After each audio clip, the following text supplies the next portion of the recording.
Hey, how's it going, guys? In this video, we're going to be reacting to another mini-war. This one changed the English language as we know it.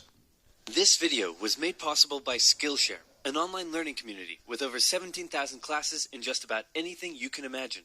Keep watching until the end of the video to learn how you can get your first 2 months for free. England in the Middle Ages.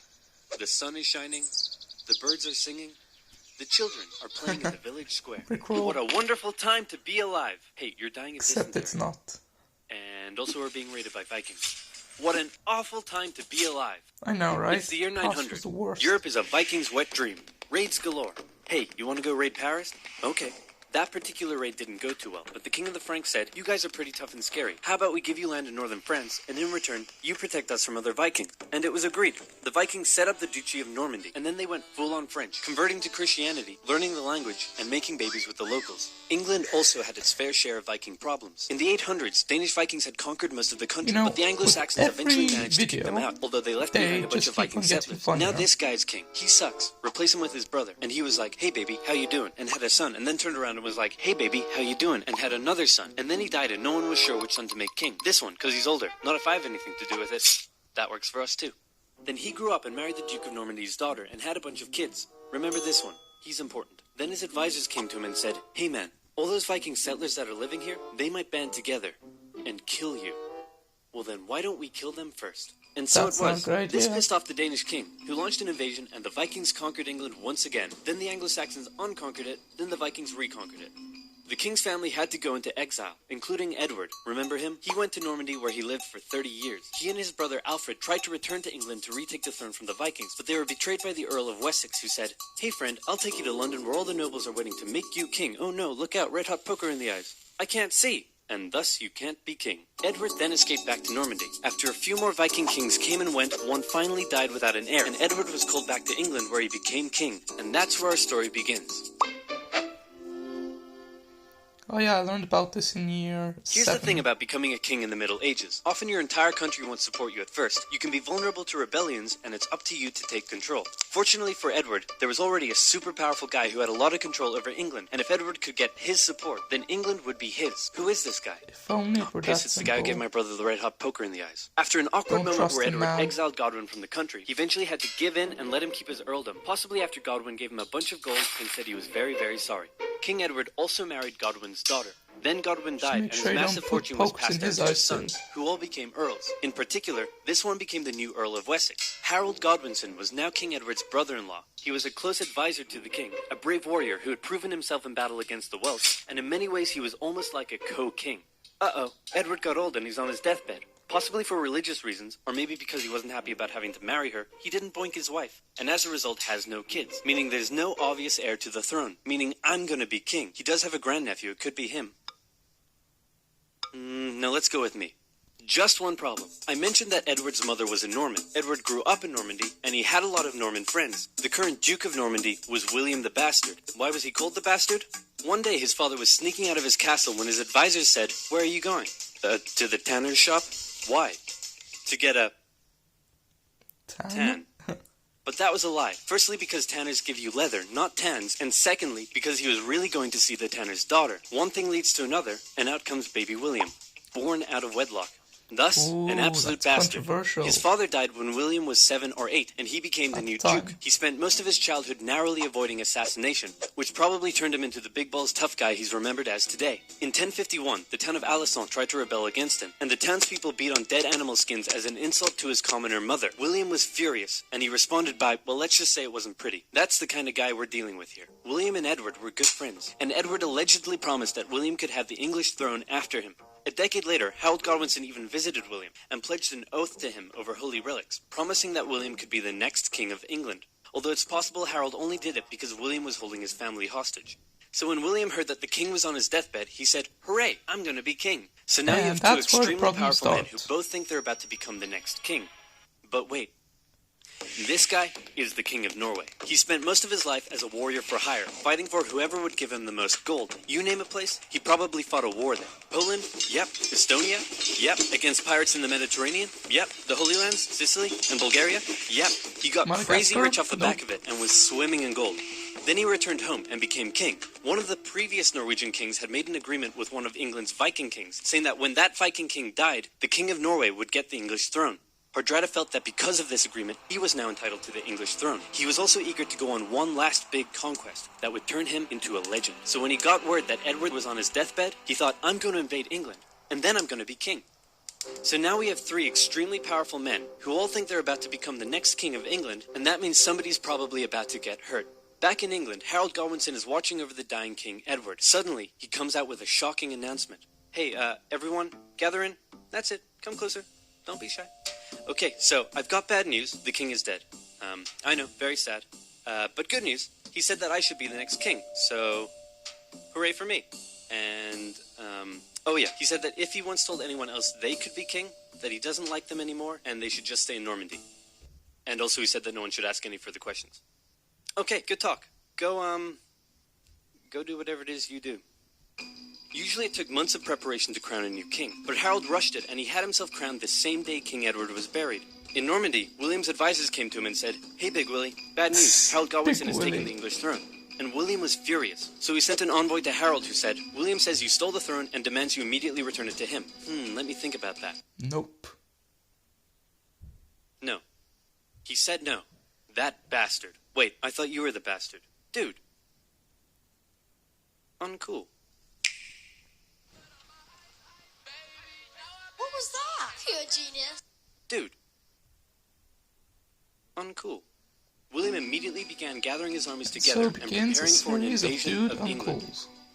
Now, killing a king was generally frowned upon in old-timey Europe because they were considered to have been chosen by God himself. So back in Normandy, William had to get God on his side. He needed the Pope's blessing for his conquest. So he went to the Pope and said, Godwinson made an oath to me over holy relics, and then he usurped the throne.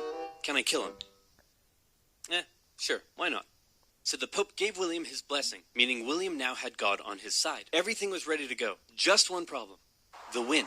It was blowing the wrong way, and William had to wait with his army in Normandy, while Godwinson waited with his army in the south of England.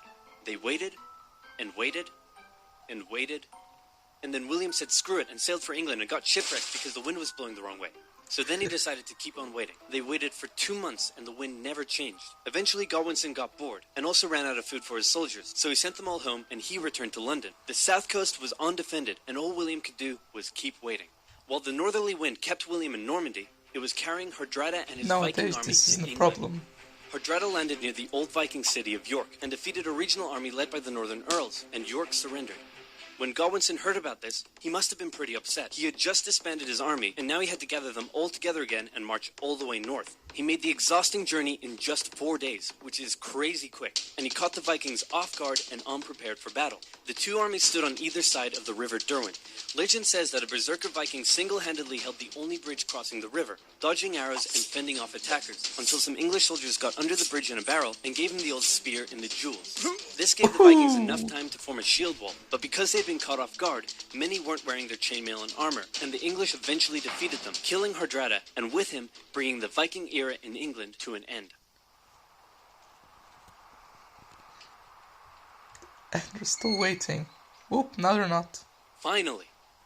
William's fleet of over 700 ships and 14,000 men set sail and landed on the English coast at Pevensey and set up camp near Hastings. And Harold was still all the way in York. His exhausted army had to march all the way south just days after their battle with the Vikings. Harold made it to London and considered just staying there and waiting for William to come to him. But William forced Harold's hand by burning down a bunch of villages. Harold's army set out and met William's on the 14th of October, 1066, and both sides prepared themselves for the Battle of Hastings. The English were on a hill, so they decided to stay there because it was a good defensive position. The Normans approached, and the two sides probably spent a while yelling at each other. William and the Normans had a few tactical advantages over the English. The first were the archers. The Normans sent volley after volley of arrows at the English, who formed a shield wall in defense. Then William sent his infantry up the hill. The English threw anything they had at them, and the Normans couldn't break through the shield wall. Then the Normans' next tactical advantage came into play. William sent his cavalry up the hill, but even they struggled to break through the shield wall defenses. Wave after wave of infantry and cavalry came, and Harold knew all he had to do was let the Normans exhaust themselves, and he would win. But then something a bit strange happened. It's possible the Normans incorrectly believed William had been killed. Maybe they lost their will to fight against the shield wall, or maybe it was an intentional deception tactic. But suddenly, the Norman forces turned and ran away from the English. Believing they had won, the English broke their shield wall and chased down the retreating Normans, who then turned around, encircled the English troops, and cut them down. In the chaotic fighting that followed, Harold Godwinson was killed, the most popular theory being that he took an arrow in the eye. The English were defeated, and William had won. He was no more just a bastard. Now, he was a conqueror. At first, the English nobles were reluctant to make him king, but William burned down a few more villages, and the nobles eventually gave in and offered him the crown. As he was coronated, the local villagers in Westminster let out a cheer of support, but William thought it was a riot, so he burned down the village. William then had to go on a long and costly campaign of quelling rebellions and burning down villages all over England to force the people into submission. And England went through a massive transformation under its new Norman rule. English nobles were replaced with Normans. They built castles and grand cathedrals, but one of the most interesting changes occurred within the English language. The Normans brought their dialect of French to England, and it merged with Old English in ways we still live with today. First of all, the Normans were obviously the ones in power, so words related to power like government, judge, castle, and crown come from the Normans. Words that are considered posher or more refined are usually the Norman ones. At first, the Anglo-Saxons probably weren't that friendly to the Normans, while the Normans likely weren't that amiable towards the Anglo-Saxons. An Anglo-Saxon might come into a room, but a Norman would enter into a chamber. An Anglo-Saxon might buy themselves a shirt, while a Norman would purchase a blouse. And while that filthy peasant's new shirt may be fair, the Norman blouse is absolutely beautiful. The Normans actually considered some Anglo-Saxon words so crude that I can't even say them on YouTube. But there's more. Ask an Anglo-Saxon what job he does, and he might respond with some low-level trade, such as a baker, a miller, or a shoemaker. But a Norman has a skilled trade, like a painter, a tailor, or a merchant. The Anglo-Saxon farmers working in the fields owned many cows, pigs, and sheep, but once they were served up in a Norman banquet, they became beef, pork, and mutton. And written English changed too. Since many Anglo-Saxons couldn't write, the written language was romanticized. Your annoying friend that says Cool Whip might just be speaking an Old English dialect, as the Anglo-Saxons originally wrote it when, where, and what, but the Normans swapped the W and H around, and the long English A vowel sounded more like an O to the Normans, so you can thank them that you live in a home, not a ham. Hey, fun fact about William. The man couldn't read or write. Not in French, not in English, not in anything. Well, what if I told you there was a place where you could learn French, English, even Japanese if you wanted? And not just that. Pick up a musical instrument, learn to code games and apps, animation, photography and film, anything you could dream of. All taught by genuine experts, and you can get your first 2 months for free. I'm talking about Skillshare. I knew it. With over 17,000 classes in the arts, business, technology, and more. I get a lot of comments asking how I create these videos, and the answer is a mixture of After Effects, Photoshop, and Illustrator. You can find classes for all skill levels on Skillshare. Pair those new design and animation skills with some coding, and you're on your way to making your first indie game or app. You can get unlimited access to all of this for a very affordable $10 a month. But if you want to try it out first, you can get 2 months for free by using this link, which can also be found in the description below. So check it out, improve your skills, and learn something new today with Skillshare. Anyway guys, that does it for this video. If you like it, then like, comment and subscribe. In the next video, we're going to be starting with the American Revolution.